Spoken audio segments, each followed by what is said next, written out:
There's me, a 27-year-old male, my younger brother Marcus, a 22-year-old male, and my sister, Sarah, a 25-year-old female, who is already living on her own and working on her PhD in another city. Our parents seemed pretty normal at first.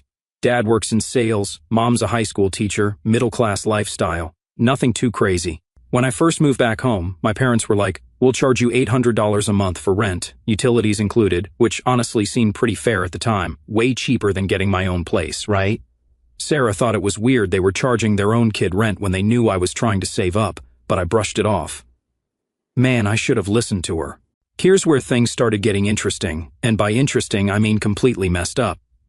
Marcus was about to start college, and one night my parents sat me down for what they called a family meeting. You know those conversations that seem totally normal at first, but then you look back and realize that's where everything went wrong? Yeah, this was one of those. They started off real casual, like, "Hey, since you're making good money now and living here conveniently, forgetting about the rent I was paying them, maybe you could help out with Marcus's education." The way they presented it made it sound so reasonable.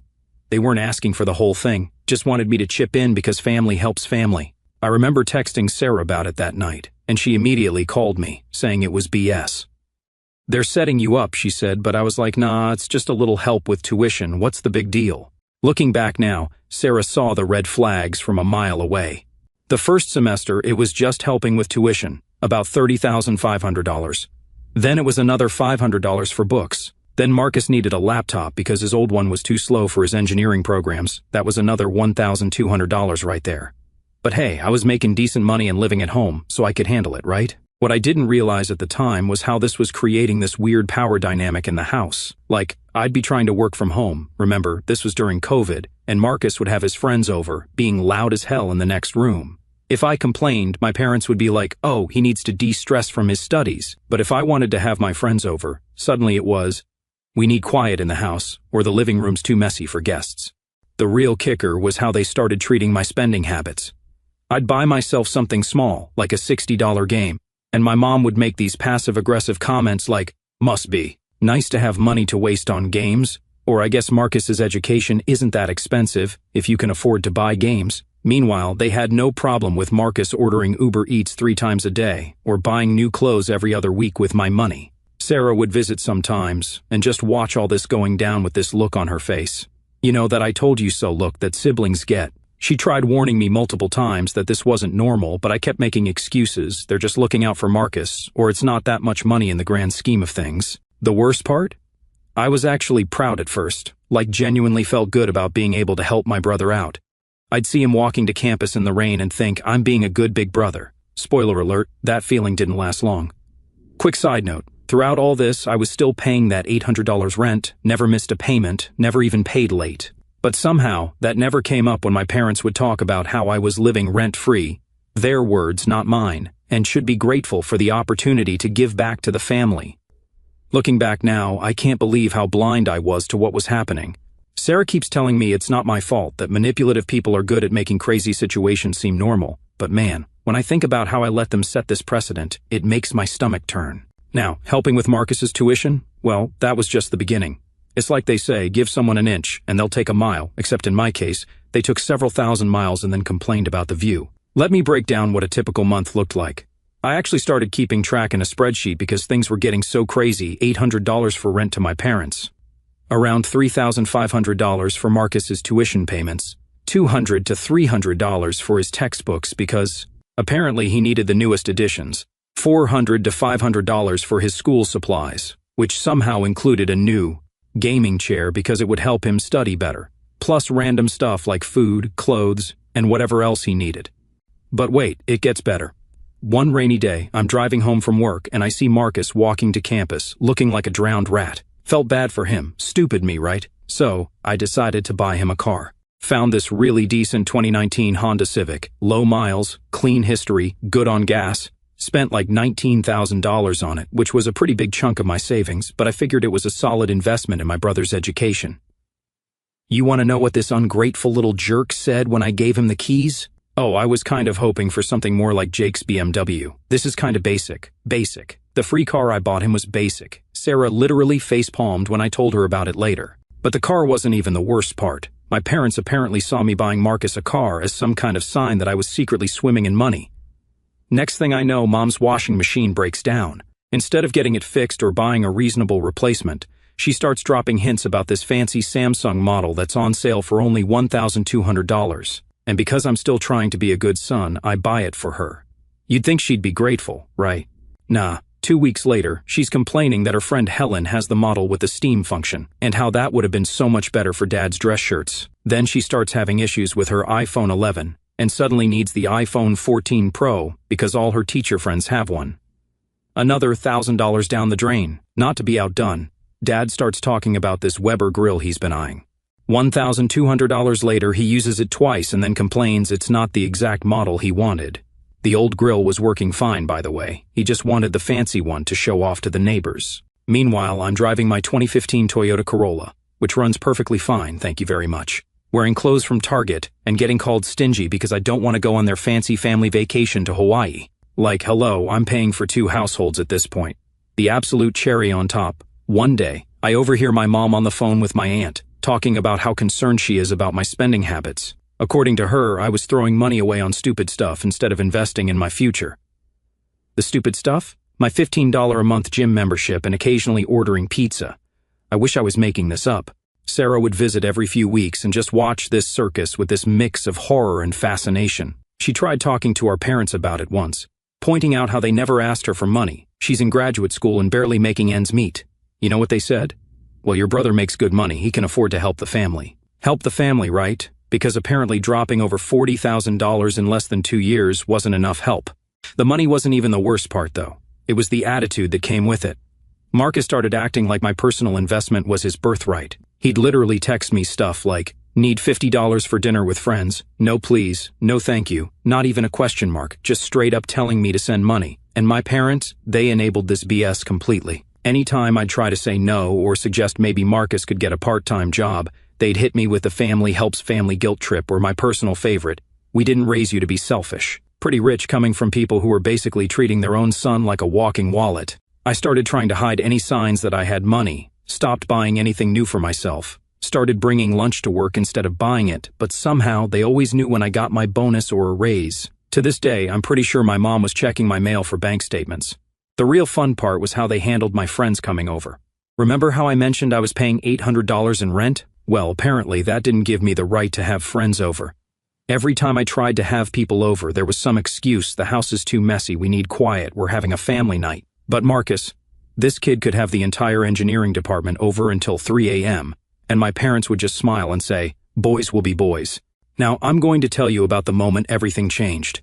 It wasn't some big dramatic showdown like you see in movies, actually. It was something so small and stupid that it's almost funny. It was a regular Tuesday evening. I just finished a 10-hour workday because apparently, being the family ATM meant I needed to pick up extra projects for more money. Marcus comes barging into my room, didn't knock or anything. Personal space wasn't really a thing in our house anymore. He needed money for books again. This was like the 3rd time that semester, which made 0 sense because who needs that many books halfway through a term? But whatever, I was used to it by this point. What got me wasn't the request, it was his attitude. This kid literally rolls his eyes at me and goes, why do I always have to ask? Can't you just set up automatic transfers or something? It's annoying having to ask every time I need money. The audacity of this little jerk. I swear, it was like being mugged by someone who's annoyed that you're making them pull out their gun. I remember just sitting there staring at my second-hand desk because I couldn't waste money on new furniture while Marcus needed a gaming setup for study purposes. And something in my brain just clicked. That night, I couldn't sleep, kept thinking about how we got here, like when exactly did I go from helpful older brother to family financing department. I opened up my banking app and started adding up everything I'd spent on them in the past 3 years. Big mistake. By 2 a.m., I was having what I can only describe as an existential crisis. Quick breakdown of what I found, and this still makes me nauseous. Marcus's tuition, approximately $21,000. That damn Civic, $19,000. Books and supplies, approximately $11,200. Mom's washing machine, $1,200. Mom's iPhone, $1,000. Dad's useless grill, $1,200. Random expenses for Marcus. Approximately $15,000. Rent to my parents, $28,800. $800 times 36 months. Rent to my parents. And that's just what I could track through my bank statements. Doesn't include all the cash I handed out or the small stuff I stopped keeping receipts for. I felt sick, like physically ill, went to the bathroom, and actually threw up. Then, because I clearly hate myself, I opened Reddit and started typing out this crazy long post about everything. Didn't expect much, maybe a few people telling me I was an idiot. They wouldn't be wrong. The response floored me. Within an hour, my inbox was exploding, but it was one comment that hit me like a truck. Why do you set yourself on fire to keep others warm? That line broke something in me. I started reading more comments, and it was like everyone could see what I couldn't. Your parents are financially abusing you. They're using you as a retirement plan and college fund. Your brother sees you as an ATM because that's how your parents taught him to see you. They charge you rent and make you pay for everything. That's messed up. Sarah called me at like 3 a.m. because, of course, she was reading the Reddit post. She follows my account to keep tabs on my sanity, as she puts it. She was like, finally, I've been trying to tell you this for 3 years. The next day at work was weird. I kept thinking about all the comments, people sharing similar stories, talking about how they broke free, how much better their lives got once they set boundaries. It was like a fog lifting, you know? Then my mom texted me. Marcus needs new winter tires for the Civic. The dealership quoted $800. Handle it this weekend, please. Not can you help, or would you be able to? Just handle it, like I was her employee or something. I didn't respond, which was apparently unacceptable because an hour later my dad calls, your mother texted you about the tires. Not a question, not a greeting, just straight to what they needed from me. I saw it, I said. Well, are you going to take care of it? And that's when I said something I'd never said before, no. The silence on the other end was deafening.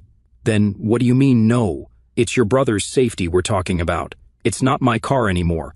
I gave it to him. His car, his tires, his problem. He started going off about family responsibility and how selfish I was being. Called me ungrateful. Reminded me how I was living in their house. Conveniently forgetting the $800 a month rent again. I hung up, just clicked the red button mid-rant. Then I opened my laptop and started apartment hunting. Not in our city, though. I was looking at places in different states because at that point, I knew I needed to get far away, or nothing would ever change. That night, I got another urgent text from Marcus about needing money for some group project supplies. I ignored it. Mom called twice, ignored those too.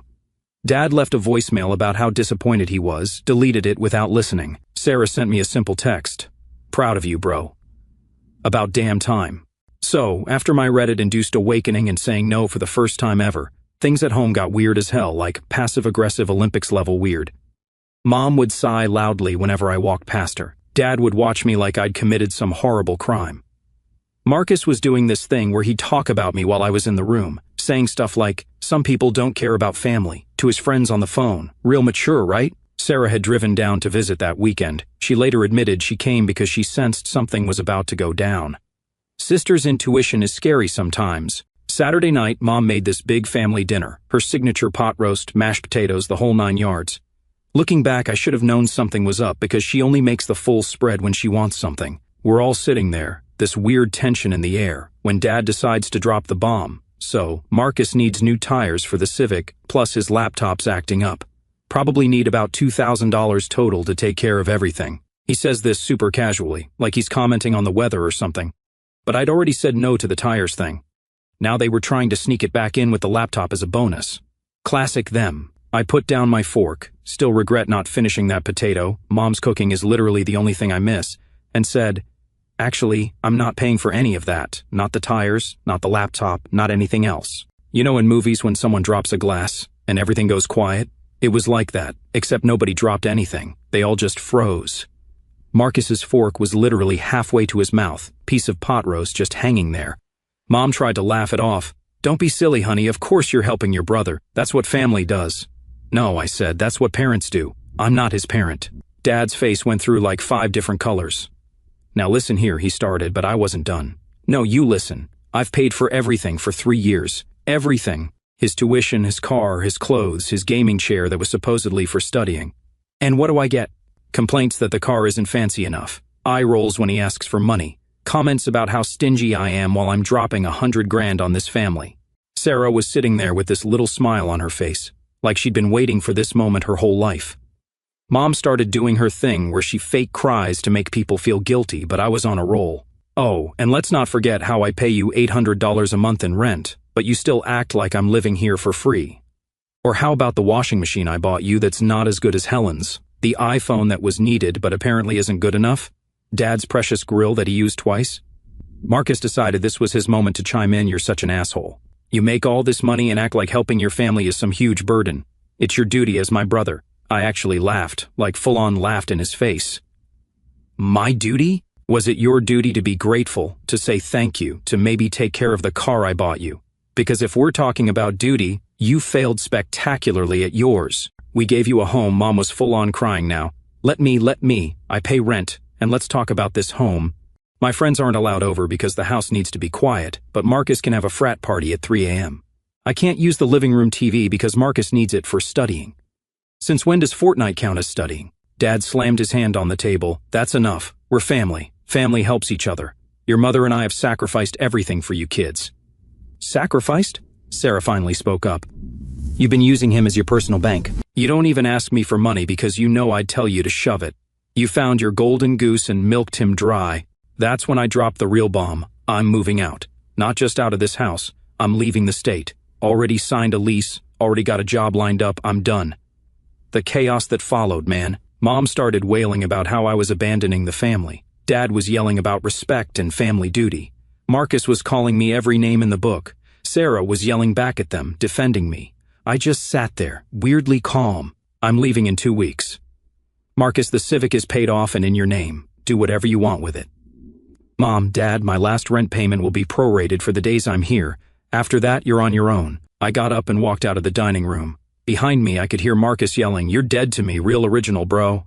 Mom sobbing dramatically and Dad saying something about ungrateful children. Sarah followed me upstairs. Holy shit, she said. That was better than any reality TV I've ever watched. I started packing that night, not because I was planning to leave early, but because I needed to do something with all this adrenaline. Plus, I didn't want to give them time to hide or damage any of my stuff. Paranoid? Maybe, but by that point, I wouldn't put anything past them. The aftermath of this dinner, well, that's a whole other story. Let's just say the next 2 weeks were what I imagine living in a passive-aggressive war zone would feel like. Now, let me tell you about the 2 weeks of psychological warfare that followed. You know how in movies, when someone's about to leave a toxic situation and everything goes smoothly? Yeah, that's not how real life works at all. The morning after the dinner, I woke up to 37 missed calls and about 100 text messages. Some highlights. Mom, how could you do this to your family? Dad, you're making your mother cry. Marcus, you and your stupid Civic. Aunt Karen, who wasn't even at dinner, your mother is devastated. Sarah, don't respond to any of them. Also, I'm coming back next weekend to help you pack. I'd blocked most of them by breakfast. Sarah was the only one I kept unblocked because, well, she's Sarah. She's literally been the only sane person in this circus. The psychological game started almost immediately. Mom went from crying and begging to giving me the silent treatment, sometimes switching between the two multiple times in a single day. She'd either be sobbing loudly in the hallway when I passed by, or she'd act like I was literally invisible. Dad took a different approach. He'd corner me in the kitchen or garage and start these long lectures about family responsibility and how I was throwing away years of tradition. My favorite was when he tried to guilt-trip me with, "I changed your diapers." Like, yeah, Dad, that's kind of the bare minimum of parenting, not really a valid reason for me to keep spending thousands on your adult son. But Marcus, this kid went full drama queen. He'd slam doors whenever I was around, blast music at 3 a.m., pointed directly at my bedroom wall and tell anyone who'd listen about how I was abandoning the family. He even posted this long rant on Facebook about toxic family members. The irony was completely lost on him. The best part? He kept dropping hints about all the stuff he needed before I left, like he thought I was going to feel guilty and go on one last shopping spree for him. My laptop's really slow, or the Civic needs an oil change, or my personal favorite, Jake's brother bought him a MacBook Pro before he moved away. Cool story, bro. Jake's brother sounds like another sucker. I started documenting everything because some of the Reddit comments on my previous posts warned me about potential escalation. Set up a camera in my room, legal in my state as long as it's my private space. Saved every text, kept all emails, took photos of my stuff daily in case anything mysteriously broke. Speaking of my stuff, watching them realize how much of their stuff was actually mine was kind of hilarious. The TV in the living room? Mine. The fancy coffee maker? Mine. The tools in the garage? Mostly mine. The Wi-Fi router and gaming console? You guessed it, mine. I started making a list of everything I needed to take, and it was basically half the house's amenities. Sarah drove down that weekend like she promised, and thank God she did because things got weird. Mom suddenly wanted to help with packing. She'd come into my room with boxes, acting all motherly, but I'd catch her going through my stuff when she thought I wasn't looking. Dad kept making comments about how certain items should stay with the family. Items I'd bought with my own money, mind you. The guilt trips got creative too. Mom would make all my favorite foods, then cry about how no one will be here to enjoy her cooking anymore. Dad started bringing up random memories from my childhood, like, "Remember when we taught you to ride a bike?" "Yeah, Dad, and remember when I bought you a $1,200 grill you used twice?" Marcus switched between ignoring my existence and making snide comments about how he'd have to lower himself to get a part-time job now. The one time I did respond, I just said, "Welcome to real life, buddy." He didn't like that very much. The worst was when they tried to involve my extended family. Suddenly, every aunt, uncle, and second cousin twice removed was calling or texting about how I was tearing the family apart. Most of them had no idea I'd been bankrolling everything. They just got Mom's version, where I was the ungrateful son abandoning his poor family. Sarah, being the absolute legend she is, started posting receipts, literally, on the family Facebook group, screenshots of my bank, statements showing payments for Marcus's tuition, the Civic purchase, Mom's washing machine, Dad's grill, everything. That shut them up pretty quick. The final straw was when I overheard Mom and Dad discussing how they could convince me to leave my TV and gaming setup for Marcus because he needs something to help him cope with this betrayal. I called Sarah immediately, and we rented a storage unit the next day, started moving my most valuable stuff out when nobody was home. Work was my only escape during all this. I'd leave early, come home late, and eat lunch at my desk just to minimize the time I had to spend at home. My CO workers probably thought I was gunning for a promotion, but nah, just avoiding World War III at home. One night, I was loading some boxes into my car around midnight. Yeah, it got to the point where I was sneaking around like a thief in my own house. And our neighbor, Mrs. Rodriguez, came out. She'd lived next door since I was a kid and had apparently heard everything through her kitchen window during the dinner fight. She just looked at me and said, "Good for you, honey. Should have done it sooner." Then she gave me a Tupperware full of her famous enchiladas and told me to be careful driving at night. Sometimes support comes from the most unexpected places, you know. So, moving day. I'd hired movers, thanks to everyone who suggested this in the comments, best advice ever, because I didn't trust my family to not accidentally break my stuff if they helped. Sarah took the day off to supervise while I handled last-minute stuff at work. Mom spent the whole morning crying in the kitchen, loud enough for the movers to hear. Real subtle, Mom. Dad stood in the driveway with his arms crossed, watching everything like a prison guard. Marcus didn't even come out of his room, just blasted Linkin Park's Numb on repeat. Real mature, bro. The best part? When the movers started taking the living room TV, mine, Dad actually tried to stop them. There must be some mistake. That's a family TV. Sarah shut that down real quick by pulling out the receipt from my files. His face when he saw my name on it? Priceless. I'd found this decent apartment in a smaller city about 4 states away.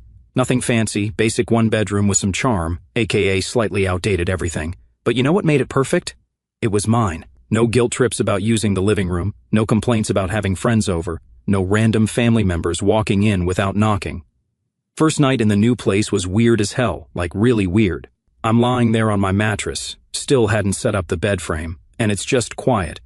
No Marcus's gaming rage at 2 a.m., no Mom's passive-aggressive sighing, no Dad's late-night lectures about family duty, just silence. I actually had trouble sleeping because it was too peaceful. Then the silence extended to my phone, total radio silence from the family, like complete communication blackout.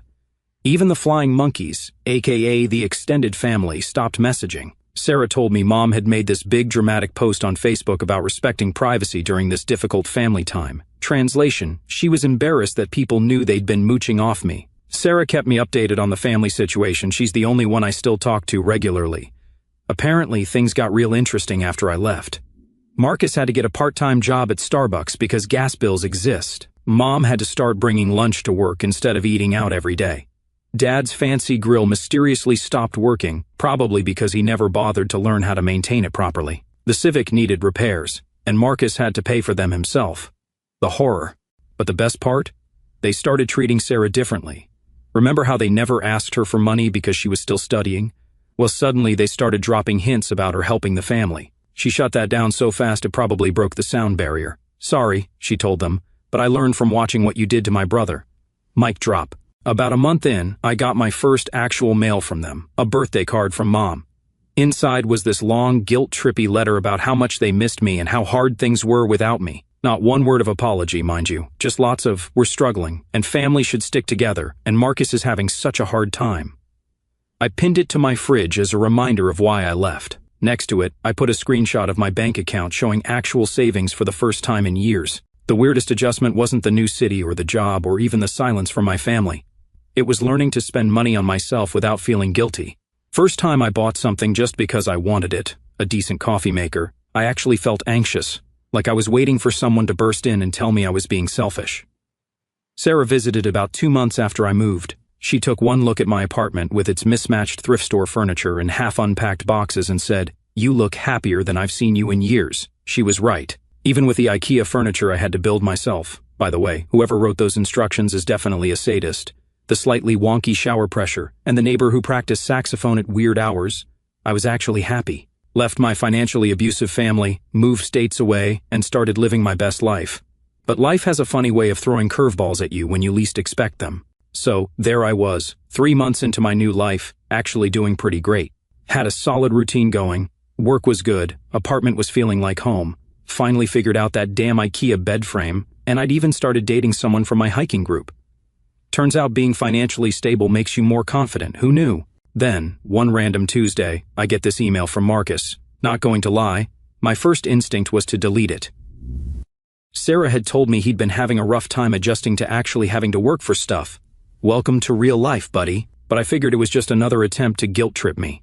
But curiosity got the better of me, and Sarah convinced me to at least read it. So, I opened it. Y'all, it was actually an apology, like a real one. Turns out, after I left, my parents started pressuring him to step up and help the family. Sound familiar? They expected him to get a job to help with bills while still maintaining his grades, and suddenly he understood exactly what they'd been doing to me. Some quotes from his email. "I get it now. I'm sorry I was such an entitled little jerk. They tried to make me pay for the internet bill and I nearly lost it. Can't believe you handled this for 3 years. That Civic you bought me? Actually a really good car. Sorry I was ungrateful." The best part? He got a job at Starbucks and started doing DoorDash on weekends to cover his expenses. Said it was a real wake-up call about the value of money. He even mentioned he was planning to move out himself as soon as he saved enough. I didn't respond right away. Took a few days to process it and talk it over with Sarah. Honestly, don't know what I'd do without her as my personal therapist, LOL. Finally sent him back a short email saying I appreciated his apology and wished him luck with everything. Then about a week later, I got an actual paper letter in the mail from my parents. Not an email, not a text, an honest-to-God handwritten letter, Mom's handwriting but signed by both of them. This is where it gets interesting. They admitted that they'd been taking advantage of me. Apparently, Dad's hours at work had been cut way back 3 years ago, but instead of adjusting their lifestyle, they just used me to fill the gap. They apologized for making me feel like an ATM instead of their son. The letter included some heavy stuff. We didn't realize how much we were asking of you until we had to do it ourselves. Marcus having to work part-time made us see how unfair we were to you. Your sister helped us understand how our behavior drove you away. Side note, Sarah later told me she'd been giving them hell every time they tried to contact her for money. My sister is a savage, and I love her for it. But here's where it gets really wild. They didn't ask for money, like at all. No hints about struggling, no mentions of bills or Marcus's needs.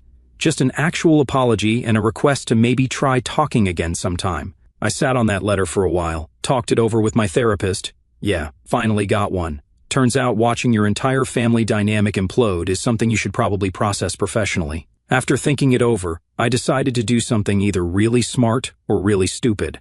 I sent them $5,000, not as a regular thing, not with any promises of more, just a one-time here's some help while you figure out your new normal kind of thing. Their response shocked me. Instead of immediately asking for more or acting entitled to it, they sent a genuine thank you note. Dad even called just to say thanks. No guilt trips, no manipulation, just gratitude. These days, things are different, better maybe. We talk sometimes, not a lot, but civilly. Marcus moved out like he said he would, got a decent job, and actually takes care of the Civic now. Mom and Dad had to downsize their lifestyle, but they're managing. Sarah's still my rock through all of this. She's killing it in her PhD program, and yes, I still help her out because she's literally the only one who never tried to take advantage of me. She keeps insisting on paying me back, even though I tell her not to, and sends me detailed spreadsheets of her expenses because she's a nerdy goddess like that. As for me, life's pretty good. Got another promotion at work, started seriously dating that girl from the hiking group. She thinks my family drama would make a great movie, LOL. And finally bought myself a nice TV without feeling guilty about it. The whole experience taught me something important. Sometimes the hardest boundaries to set are with the people closest to you, but once you set them, man, life gets so much better. Looking back, I don't regret leaving. Was it hard? Yeah. Did it hurt? Absolutely. But it was necessary, not just for me, but for all of us. Sometimes you have to blow everything up to build something better. Also, Marcus finally figured out how to change his own oil. Small victories, right? Since people keep asking, yes, Sarah's still awesome. She's writing her dissertation now, and no, I won't stop helping her because she's literally the only one who saw this BS for what it was from day one. For those invested in my IKEA journey, I finally got rid of that cursed bed frame and bought a real one.